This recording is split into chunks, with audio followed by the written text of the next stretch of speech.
Há pouco entrevistávamos o ex-embaixador Rubens Barbosa e ele deu uma declaração forte aqui falando sobre a atitude do ministro Alexandre de Moraes. Esse é um dos assuntos também nesta quarta-feira no nosso país.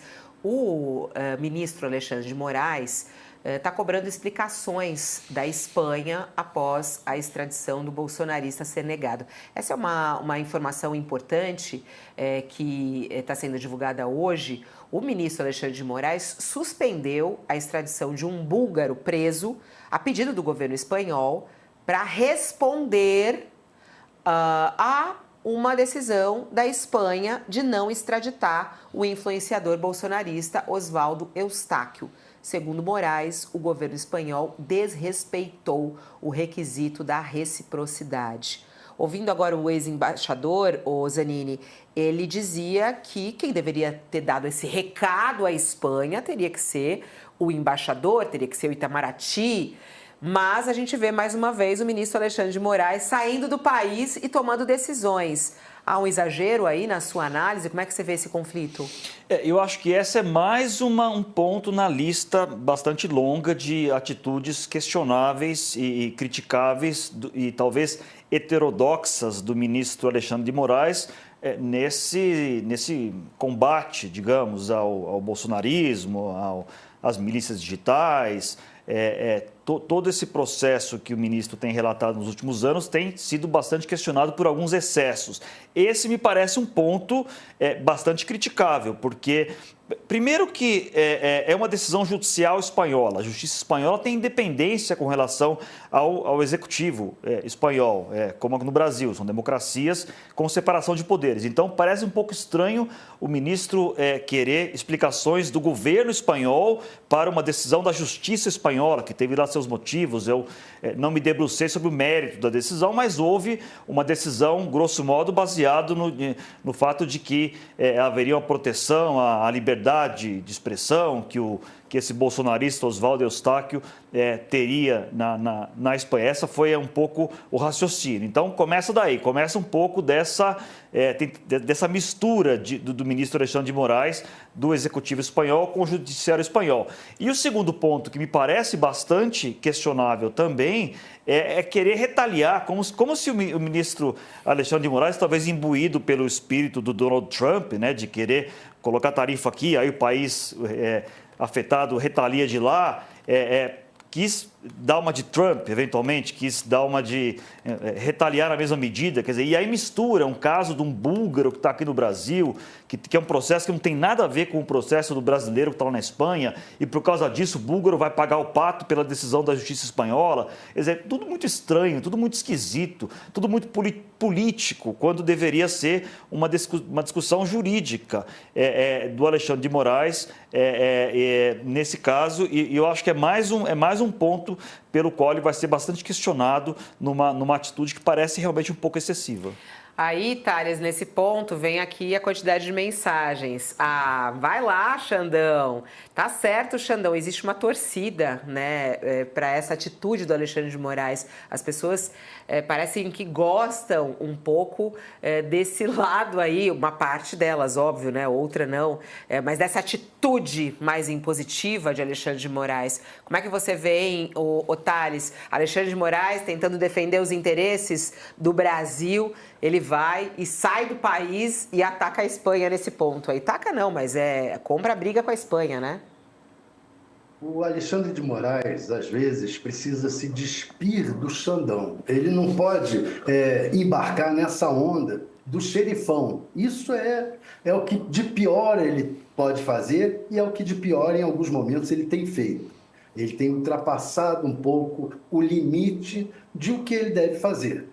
Foi muito bom a gente ouvir um embaixador com a experiência do Rubens Barbosa e ele botar o dedo na ferida. Olha, não é correto o judiciário chamar o embaixador para conversar. Isso daí é coisa entre governos. E o governo brasileiro já disse que está tomando atitudes em relação a essa questão específica de um condenado no Brasil e o governo brasileiro está pedindo informações ao governo espanhol, o que está havendo, fazendo o trâmite que deve ser, o trâmite legal. Aí vem o Xandão e ultrapassa, como diria Jair Bolsonaro, ultrapassa as 4 linhas. Isso é que ele tem que tomar cuidado, porque às vezes as autoridades ficam imbuídas desse espírito de xerifão, de paladino, e isso leva a desastres. Foi o que ocorreu com o Moro. O Moro cometeu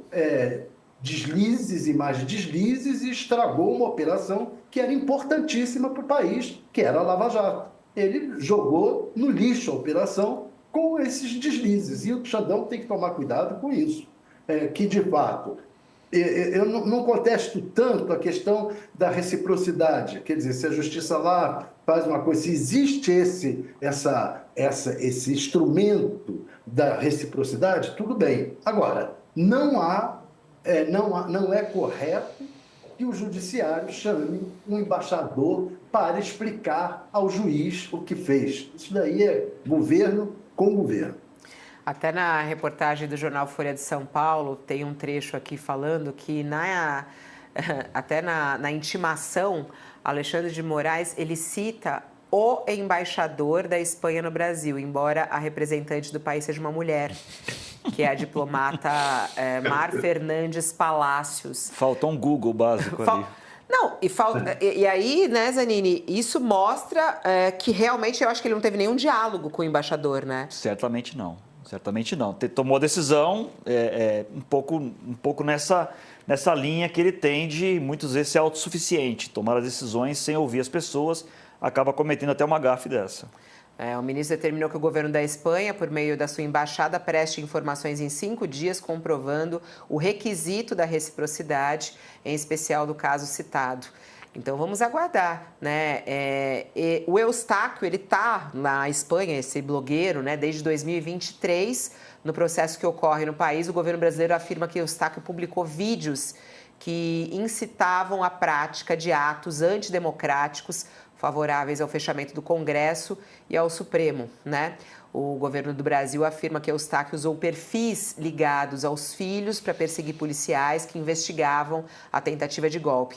Esses são alguns dos casos envolvendo esse cidadão brasileiro que está lá na Espanha e que Alexandre de Moraes reage dessa maneira ao governo da Espanha impedir a extradição. Segundo o governo espanhol, essa decisão foi tomada porque eles consideravam que isso se tratava de uma perseguição política.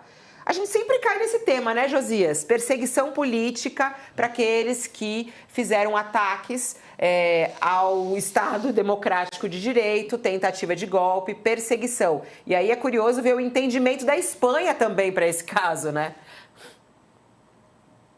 Claramente o Alexandre de Moraes perdeu a guerra da comunicação e perdeu para o bolsonarismo. Internacionalmente, ele é visto como alguém que é dado a perseguir politicamente as pessoas. O ministro precisa desfazer esta imagem. Para desfazê-la, ele precisa lidar com fatos. Então, esse caso do blogueiro Eustáquio, ele é semelhante ao do Alan dos Santos, que está nos Estados Unidos. O Alan dos Santos também conseguiu, alegando que é perseguido político no Brasil, que ele está sofrendo uma perseguição política, ele conseguiu também se manter nos Estados Unidos, nem precisou do Trump. Agora o Trump reforçou a posição dele, mas durante o governo Joe Biden, os Estados Unidos se negaram a cumprir uma requisição do governo brasileiro, requisição judicial feita por intermédio do Ministério da Justiça, que tem lá um departamento que aciona os países, aciona mecanismos de colaboração para fazer cumprir decisões judiciais quando o alvo dessa decisão judicial está no exterior, e avisado de que havia um mandado de prisão contra o Alan dos Santos, o governo americano deu de ombros, aceitou a argumentação do Alan dos Santos de que era perseguido. Agora, ocorre a mesma coisa com o blogueiro Eustáquio, que opera aí no mesmo ramo, opera no mesmo ramo do Alan dos Santos, o ramo da informação, da desinformação, na visão do Alexandre de Moraes. E também na Espanha, o judiciário acatou, e aí é uma decisão judicial, no caso dos Estados Unidos, nem há decisão judicial. Aqui não, há uma decisão judicial da Espanha tratando este personagem como um perseguido político. O Oswaldo Eustáquio fez ver ao judiciário espanhol, ele conseguiu emplacar, isso está escrito na decisão que negou a extradição dele, de que há, no caso dele, uma evidente motivação política, uma conexão política. E, por isso, a Espanha se negou a extraditá-lo, porque há um artigo num tratado bilateral entre Brasil e Espanha que regula esses pedidos de extradição. Há um artigo que diz que crimes políticos ou conexos, quando bem fundamentados e tal, são motivo, esses crimes são motivo para um pedido de asilo. Então, o judiciário está considerando isso. Cabe o quê ao Alexandre de Moraes?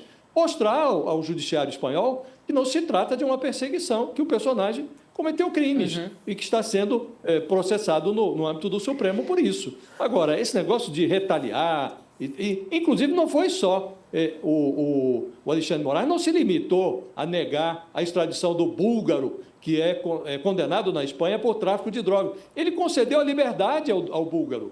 Ele colocou o búlgaro em prisão domiciliar, quer dizer, ele soltou um criminoso, considerado criminoso na Espanha, está solto no Brasil, daqui a pouco ele foge, né? Então, me parece que o ministro deveria mostrar que o Eustáquio é criminoso e não retaliar a Espanha. Deveria fornecer material para que o Ministério da Justiça envie à Espanha o Itamaraty, que convença o judiciário espanhol de que a extradição deve ser feita.